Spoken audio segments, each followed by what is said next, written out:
Bifold কি bifold brochure design করব, তাই না? তার জন্য আমরা একটা লেআউট তৈরি করতে হবে প্রথমে, যেন ডিজাইনটা করতে পারি। তাহলে আমরা কি করছি, আমাদের A4 সাইজের ডকুমেন্টটা তৈরি করার পর আবার একটা রেক্টেঙ্গেল নিয়ে কি করছি, এই ডকুমেন্টের সাইজ অনুযায়ী বা আর্টবোর্ডের সাইজ অনুযায়ী আরেকটা শেপ দিছি, তাই না? কেন, যেন এই শেপটাকে আমরা কেটে ব্যবহার করতে পারি। তাহলে এখন বলেন, আমার তো ইউনিটি দেওয়া আছে, এখন এটাকে আমি দুই ভাগ করে ফেলতে চাই সহজে। রুলার টুল দিয়ে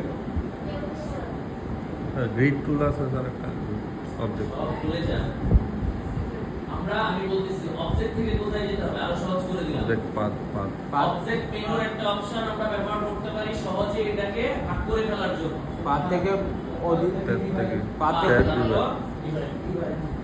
divide object below, divide object below দিলে তো হচ্ছে আমার এটার নিচে যদি কোনো কিছু থাকে Split into সেটা grids. কি হয়ে যাবে, ভাগ হয়ে যাবে। Sir split into grid sir এখন আসতে হবে স্যার, অন হয়েছে বসে তো শেষ করে যাও স্টুডেন্ট।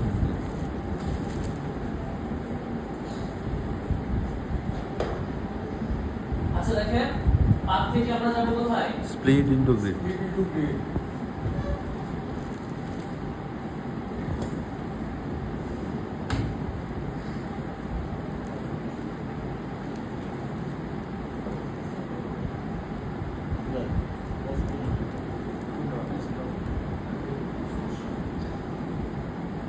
স্যার এখনই আসতে হবে নাকি যে 10 মিনিটের ভিতরে আমার ক্লাসটা শেষ হয়ে যাবে?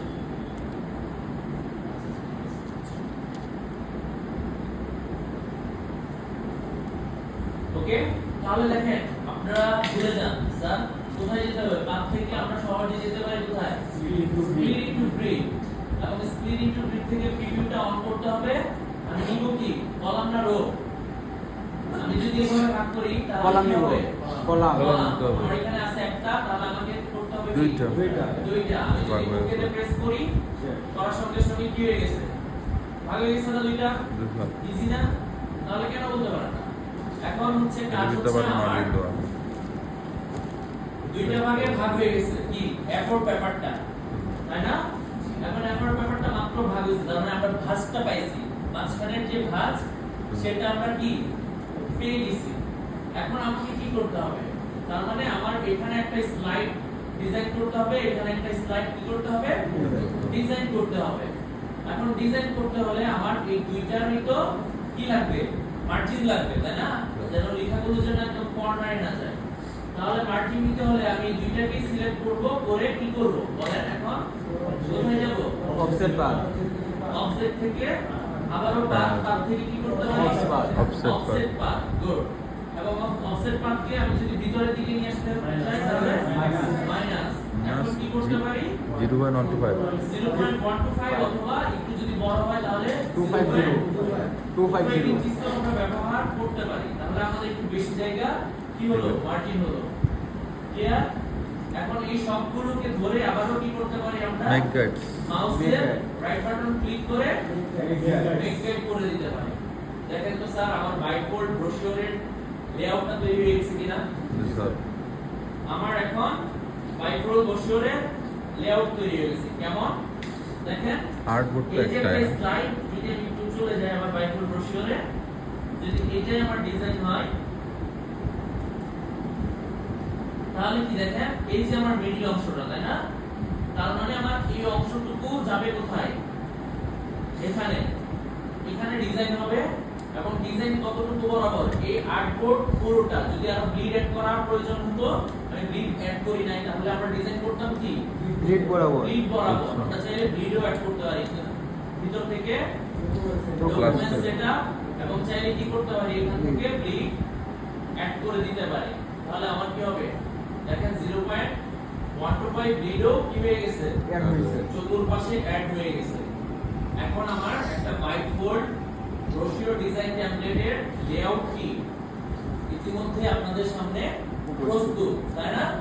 এখন আপনি আপনার কন্টেন্ট গুলো এনে এনে কি করতে হবে, এই যে আমাদের সেভ মার্জিন, আমরা এই গাইডটা কেন ব্যবহার করছি, আমাদের এই অংশটুকুতে কি থাকবে, আমাদের মেইন কন্টেন্ট গুলো থাকবে বা লেখাগুলো থাকবে, টেক্সট গুলো এই বাউন্ডারি লাইনের বাইরে যাবে না, কিন্তু এখানে কি হবে, ডিজাইন কি আসবে না, ডিজাইন আসবে। ডিজাইন কোথায় আসবে, ডিজাইন আসবে এই ব্লিড পর্যন্ত। এই ব্লিড পর্যন্ত আমার ডিজাইন আমি নিয়ে আসতে পারবো। ধরেন যদি আমি এটাকে এভাবে টেনে নিয়ে আসি, তাহলে আমার ডিজাইন করতে হবে কি করতে হবে, ব্লিডটা কোথায়, তাহলে আমাকে টেনে দিতে হবে কোথায়, এই ব্লিড বরাবর, তাই না? এই পাশ থেকেও কি করতে হবে, এই ব্লিড বরাবর, উপর থেকেও নিতে হবে কোথায়, এই ব্লিড বরাবর একটা যদি পেজ হয় এটা, এবং এখান থেকে এনশিওরের জন্য আপনি আবারও এখানে ক্লিক করেন, এবং এই যে পাথ ডিরেকশন গুলো দেখাচ্ছে আমাকে, আমি যখনই ক্লোজে যাচ্ছি এটা দেখাচ্ছে কেন, ভিউ থেকে কিসের ফলে, স্মার্ট গাইড।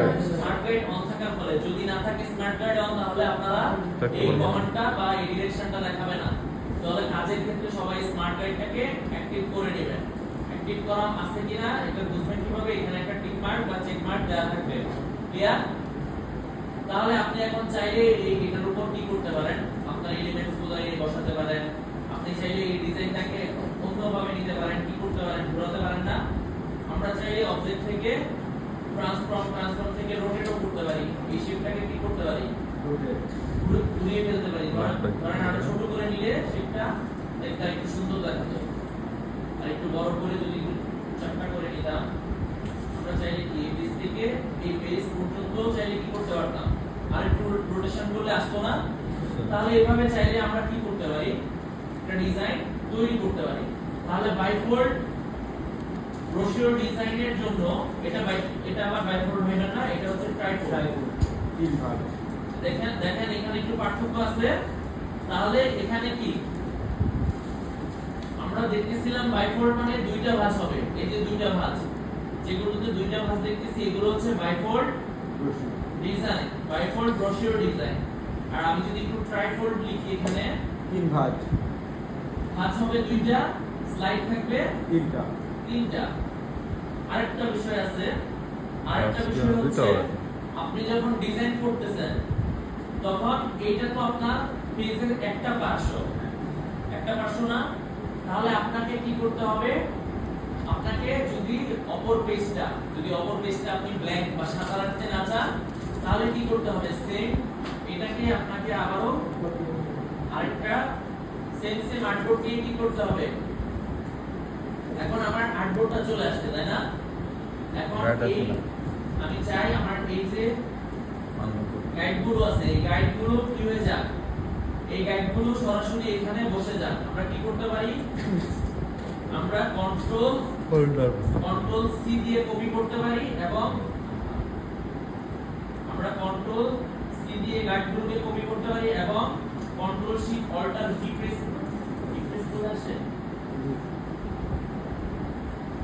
দুই টান লাইন আছে দিলা, alt shift control V, sorry alt, এগুলোকে সিলেক্ট করে প্রথম অবস্থায় কি হবে, copy paste on all artboard, আর্টবোর্ডে যাচ্ছে।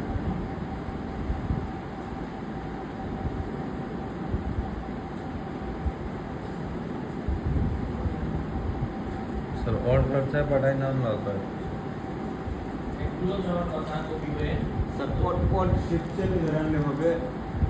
এভাবে যদি না আসে তাহলে আপনারা সরাসরি কি করতে পারবেন, তাই নাই রে অল্টার চেপে ধরে নিয়ে এসে কি করতে হবে, এগুলোকে বল জায়গা মতো বসিয়ে দিতে হবে বা অ্যালাইন করে ফেলতে হবে, ক্লিয়ার?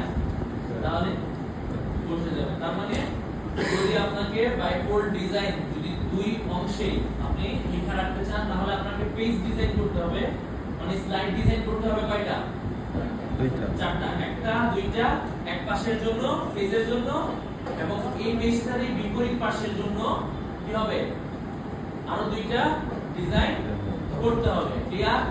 তাহলে যদি বাইফোল্ডে হয় চারটা, তাহলে এখন বলেন ট্রাইফোল্ডের জন্য কয়টা স্লাইড হবে, ছয়টা, দেখছেন? তাহলে এই ডিজাইন করতে দেওয়া হয়, পারবেন না? পারবেন? স্যার ট্রাইফোল্ড ব্রোশিওরের নাম্বারিংটা বলবেন। যদি পারেন ফ্রি রিসোর্স আপনাদের দেওয়া যাবে, আর ডাউনলোড করে নিন। আপনাদেরকে দিতে হবে প্রিমিয়াম রিসোর্স। অনেকেই আছে, সবার বলতেছি না, অনেকেই আছেন ফাঁকিবাজি করবেন। ডাউনলোড করে রেখে দেবো রাকিব ভাই। কি বই কাটা এটা এইটাই দেওয়া হয় প্রিমিয়াম সেভ করে রাখতেছি আমাদের গ্রুপে শেয়ার করে আপনাদের ডাউনলোড করে সমস্যা নাই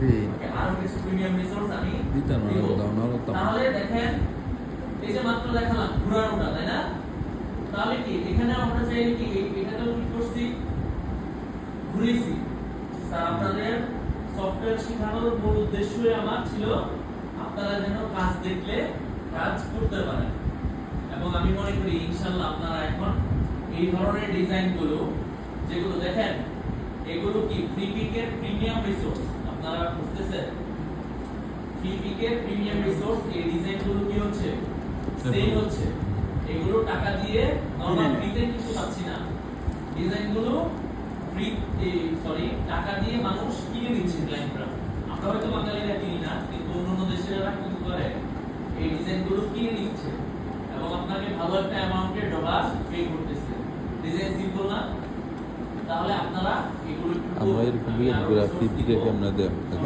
আমরা তো এটা সেল হয় এটি আমরা কেন সেল করব এই টাইপটা কিভাবে আপনারা ডিজাইন করার সময় তো ভাঁজ হবে না হবে দেখেন আমরা যখন এখানে লেআউট তৈরি করছি আপনারা কি এখানে ভাঁজ দেখতে পাচ্ছেন আমরা এখানে আন্দাজ করতে পারতেছি যে আমাদের এখানে একটা ভাঁজ হবে তাই না স্যার এখন আপনাদের প্রশ্ন থাকার প্রয়োজন উচিত ছিল কি যে আমরা যে মকআপে দেখতেছি ভাঁজগুলো মানে আমরা যে এরকম ভাবে ভাঁজ দেখতে পাচ্ছি ভাঁজগুলো কিভাবে করছে তাহলে এই ভাঁজগুলো কিভাবে করতে হয় সেটা আমরা নেক্সট ক্লাসে একটা বাইবোর্ড ব্রোশিওর মকআপ ডাউনলোড করে সেগুলোকে কিভাবে সেট করবেন পেজগুলো তা দেখাবো এবং বাইবোর্ড ব্রোশিওরের জন্য ট্রাইপড ব্রোশিওরের জন্য পেজ অর্ডারগুলো আমরা দেখব এখানে কিছু পেজ অর্ডার আছে পেজ অর্ডারটা মানে দেখেন কিভাবে ডিজাইন করতে হবে একদিন বলছিলাম তাই না ক্লাসে কাজগুলো সর্বপ্রথম একটা সাইড যদি বিবেচনা করে সবার উপরে ডান পাশেরটা কি হবে একদম ফার্স্ট পেজ বা কভার এবং এর পরবর্তীতে আমার মাউসের কার্সরটা যেখানে আছে এটা হচ্ছে কয় নাম্বার পেজ ভাঁজ করার পরে এই পেজটা থাকবে সবার পিছনে আপনারা যদি এই ধরনের লিফলেট দেখে থাকেন ভাঁজ করা তিনটা ভাঁজ করা খুলে দেখবেন এবং পেজগুলো একটু খেয়াল করবেন এক নাম্বার পেজটা হচ্ছে সবার উপরে থাকে এবং এর পাশে যেটা এখন যদি এভাবে ঠিক করে ফেলেন ভাঁজটা খুলে ফেলেন তাহলে 6 নাম্বার পেজটা কি থাকে নিচে যখন ভাঁজ হয় এবং ভাঁজ ছাড়া অবস্থায় তার মানে ডিজাইন করতে হবে একের পাশেই কত 6 আপনারা একটা এভাবে একে লিখে রাখতে পারেন ট্রাইপল ব্রোশিওর ডিজাইন এরকম একটা ছক এঁকে পেজ নাম্বারগুলো লিখে রাখতে পারেন আপনাদের সহজ হবে ডিজাইন করার ক্ষেত্রে ভাষায় এবং নিচে লিখতে পারেন ট্রাইপল ব্রোশিওর ডিজাইন এই দুইটা ছক আঁকতে পারেন এবং পেজ নাম্বারগুলো জাস্ট লিখে রাখতে পারেন অলরেডি আপনাদের সামনে দেয়া আছে লেআউট